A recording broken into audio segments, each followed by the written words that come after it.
नमस्कार, আমি তরুণ ঘোষ। जिसका था इंतजार वो घड़ी आ गई। মোদিজি এই যে রাশিয়া গেলেন, পুতিনের সঙ্গে এত গলায় গলায় বন্ধুত্ব করলেন, গলা জোড়াজড়ি করলেন। পুতিন নিয়ে গিয়ে মোদিজিকে তার ব্যক্তিগত ফার্ম হাউসে আপ্যায়ন করলেন, ঘোড়া দেখালেন, নিজে গাড়ি চালিয়ে নিয়ে গেলেন, দুদিনের অতিথি হয়ে ওখানে ছিলেন। আমেরিকার কি খারাপ লাগেনি? খারাপ তো লেগেছিল, কিন্তু বলছে না কেন? এতদিন ধরে তো আমরা বলে যাচ্ছি কুছ তো বলো ইয়ার, বুড়া তো লাগে হ্যাঁ তুমকো, কুছ তো বলো। এখন বাইডেন তখন নিজের গদি থাকবে কিনা সেই নিয়ে বাইডেন তখন খুব মাথা ব্যথা ছিল, যে তার যা কাজকর্ম তিনি করে বেড়াচ্ছিলেন, তিনি ভূতের সঙ্গে হাত মেলাচ্ছিলেন, উল্টো দিকে স্টেজে হাঁটছিলেন, এই সমস্ত ব্যাপার তো আপনারা সব জানেন। তাতে ডেমোক্র্যাট পার্টি তাকে দ্বিতীয়বার রাষ্ট্রপতি পদে নির্বাচন করবে কিনা প্রার্থী হিসেবে, সে নিয়ে তিনি শঙ্কিত ছিলেন। এখন যখন ঠিক হয়ে গিয়েছে, কমলা হ্যারিস তিনি ডোনাল্ড ট্রাম্পের বিরুদ্ধে ডেমোক্রেটিক পার্টির হয়ে তিনি রাষ্ট্রপতি পদে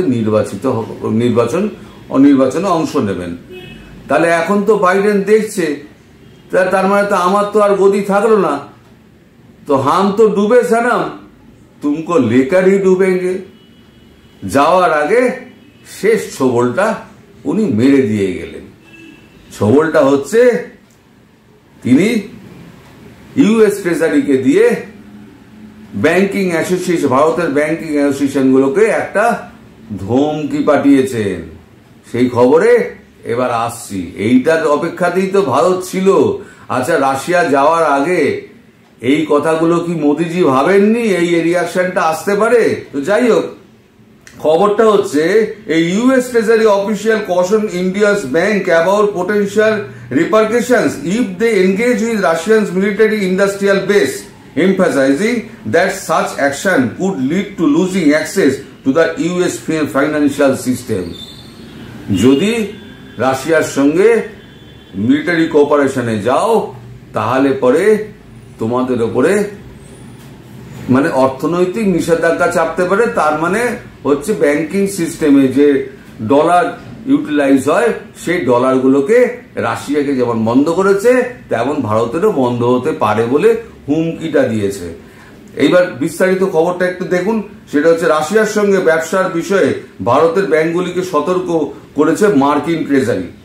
মার্কিন ট্রেজারির আধিকারিক বুধবার ভারতের ব্যাংকগুলিকে সতর্ক করে দিয়েছিলেন যে রাশিয়ার শিল্প ঘাঁটির সঙ্গে ব্যবসা করে এমন আর্থিক প্রতিষ্ঠানগুলি মার্কিন আর্থিক ব্যবস্থায় অ্যাক্সেস হারাতে পারে।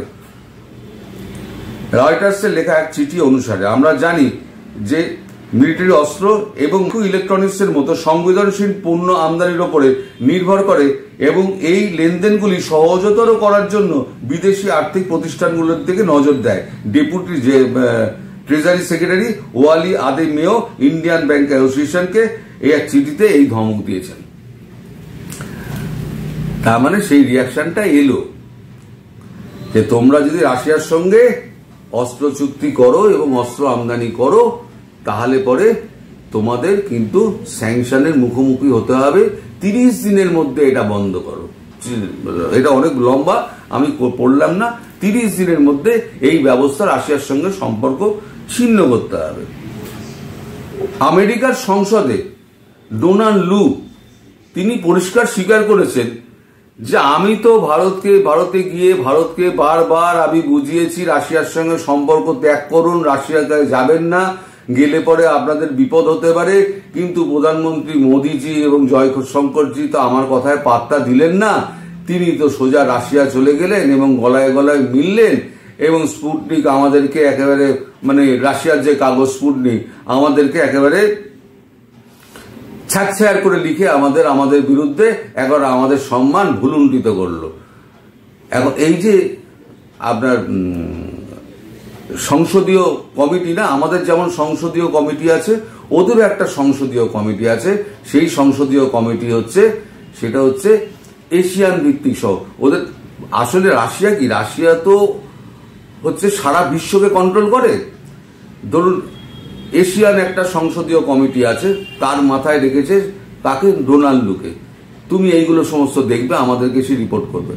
আফ্রিকান একটা সংসদীয় কমিটি আছে, মধ্যপ্রাচ্যের একটা সংসদীয় কমিটি আছে, আপনার অন্যান্য দেশগুলো, যত এশিয়ান দেশগুলো, সেখানে একটা সংসদীয় কমিটি আছে, সব করা সংসদীয় কমিটি আছে। সেরকম হচ্ছে এশিয়ান সংসদীয় কমিটির একটা চিফ হচ্ছে গিয়ে ডোনাল্ড লু।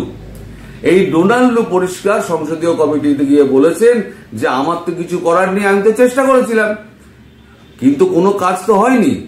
এর আগে পাকিস্তানের ব্যাপারে পাকিস্তানকে আমি ধমকি দিয়েছিলাম, আমার কথা শোনেনি। পাকিস্তানের প্রধানমন্ত্রী ইমরান খান তিনি রাশিয়া গিয়েছিলেন, তারপরের দিনই ইউক্রেনের যুদ্ধ যখন শুরু হলো, তখন আমরা ইমরান খানকে গদিচ্যুত করে আমরা জেলে ভরে দিলাম। কিন্তু ভারতের ব্যাপারে কি করব? ভারত তো কথা শুনছে না। ভারত তো একটা উদীয়মান শক্তি, তাকে আমরা কি করব? তাহলে কি আমরা স্যাংশন খেলবো? তা এখন সেই স্যাংশনের খেলায় এসেছেন আমাদের বাইডেন বাবু। চাচা বাইডেন যাওয়ার আগে তিনি হাম তো ডুবে সানান তুমকো লেকে ডুবেঙ্গে। আরে ডোবা অত সোজা নয়। প্রধানমন্ত্রী মোদিজি তিনি কি এই সমস্ত না জেনে শুনে এই ওখানে গেছেন? তিনি জেনে শুনেই গেছেন। আমেরিকার কাছে ভারতের একটা বিরাট বাজার রয়েছে, অস্বীকার করার কোনো জায়গা নেই। উল্টো দিকে ভারত আমেরিকার কাছে একটা বড় বাজার। কংগ্রেস আমলে আমাদের এই জনসংখ্যাকে দায় হিসেবে নেওয়া হতো, হাম দো হামারে দো প্রচার করা হতো, মনে আছে? কিন্তু মোদিজি এসে এই 140 কোটি মানুষকে অ্যাসেটে পরিবর্তন করে দিয়েছেন।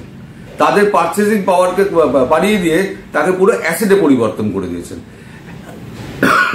সরি, এখন এই অ্যাসেট, একটা এত বড় পারচেজিং অ্যাসেট আমেরিকাও খোয়াতে পারবে না। স্যাংশন যদি লাগে তাহলে স্যাংশন তো দুপক্ষেরই লাগবে। তাহলে দুপক্ষে যদি স্যাংশন লাগে তাহলে এখানে আমেরিকান কোম্পানিগুলো বন্ধ হয়ে যাবে, ইউএস ডলারের সমস্ত কাজকর্মও বন্ধ হয়ে যাবে। আমরা ইউএসএ মাল পাঠাবো না, ইউএসএও আমার এখানে মাল পাঠাতে পারবে না।